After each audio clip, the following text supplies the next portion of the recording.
Hello friends, this is my second video, and as I promised to you that we will be dealing with unit by unit, all the 4 units. So when we want to begin unit number 1.1, it's a story by R.K. Narayan.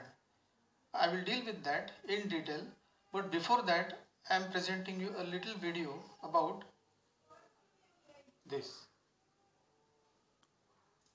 As you can see over here, the title is The Story of a Story.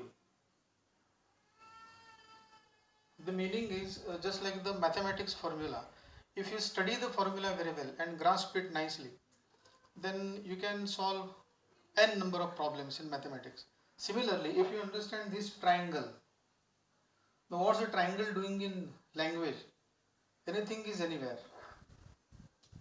The title is The Story of a Story, and you can see this triangle over here. In other words, if you are trying to get an X-ray of a story, you will get these areas. At the bottom, you see a left going arrow, that is called exposition. I'll explain to that what does that mean.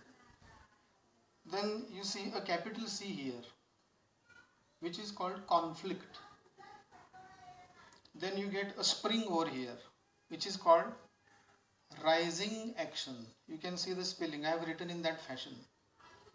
Then at the top, you get the maximum range to your cell phone, that is the highest peak point of a story, which is called the climax.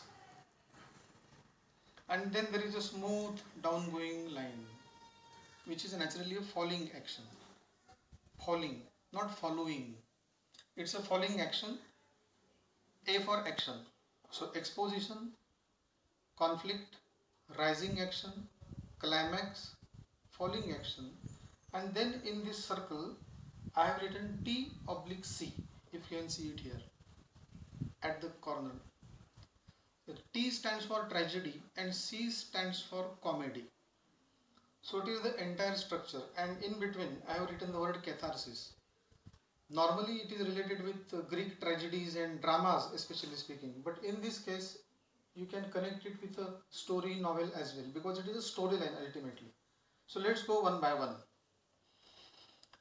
Exposition is the base of any story, in which you get introduced to the setting, to the characters, to their relationships, and it is a smooth flowing process when you are getting comfortable with the writer's style, the characters, etc. But if it just continues like that, it will be a story, it will be a dish without salt and pepper. So nothing doing in that. So we need a conflict. Conflict has nothing to do with actual quarrels or disputes. Conflict is a turning point. Something different should happen in the story. If I start giving you an example, you will understand it better.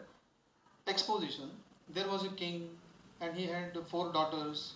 He lived in some Chandan Nagar and they were living happily.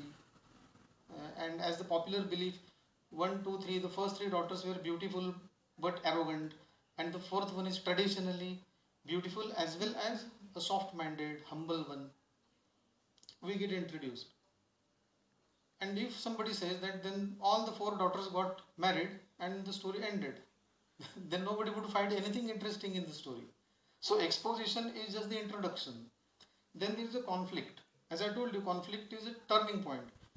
All of a sudden we find in the story that the 4th daughter is kidnapped by a demon.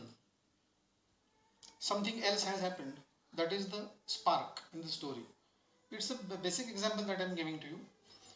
After this conflict, there is a rising action. Try to remember those such prince-princess stories in your childhood, when different prince from different kingdoms, they come over there and meet the king and they say that we are ready to save your daughter. And then the king even says, if you are able to save my daughter, I will give you half of my kingdom along with the daughter, etc., etc. This is all rising action, and one by one the prince goes to the demon, killed, lost somewhere, is equal to not successful. This is all rising action. Then comes a poor farmer's son, who is not a prince naturally, but he has all the necessary qualities required for a hero. So he comes to the king and says that, "Sir, I am ready to save your daughter." King allows, as he wants his daughter somehow.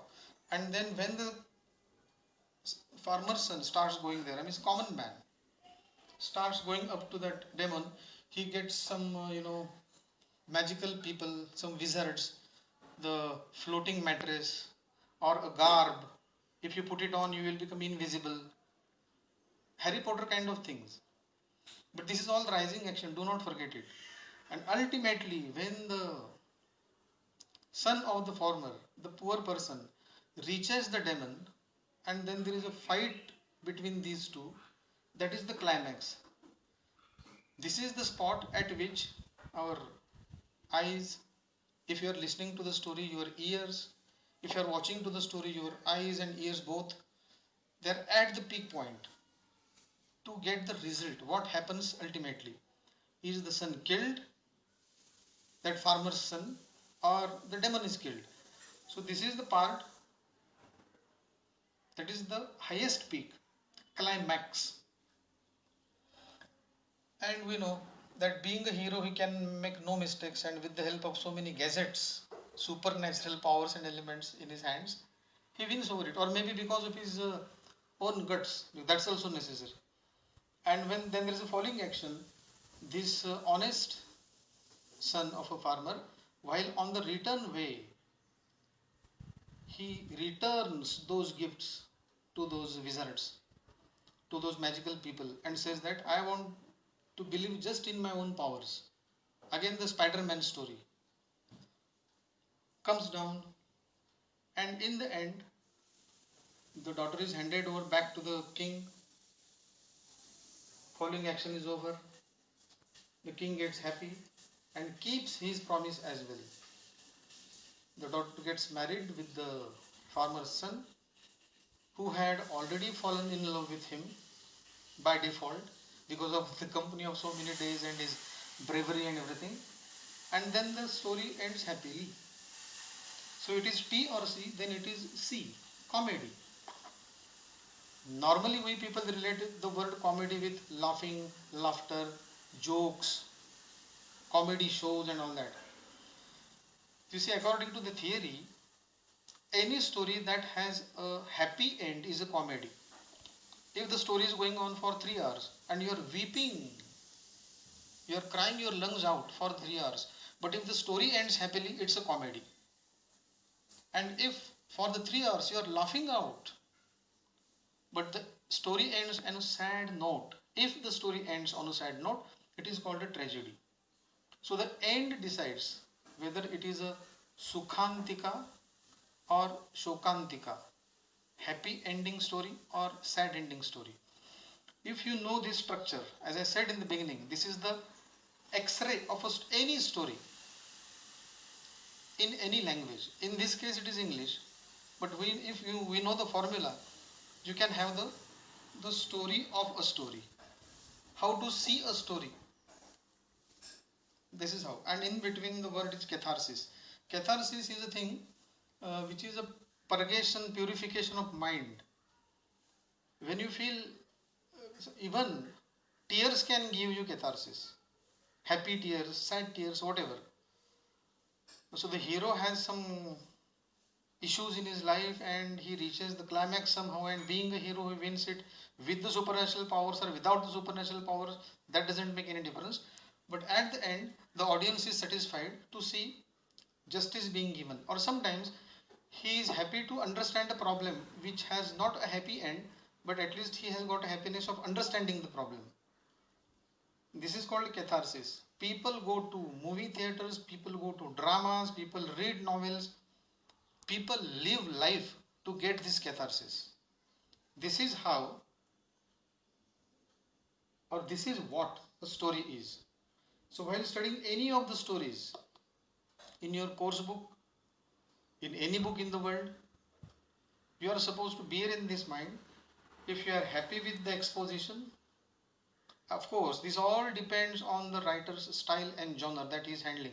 The writer's mood on that particular day on which he is writing the story. Or maybe the germ has entered his brain. You see, language is not mathematics. 2 plus 2 may be 3 and 2 plus 2 may be 5 in language. It all depends on the particular moment and the mood and the day.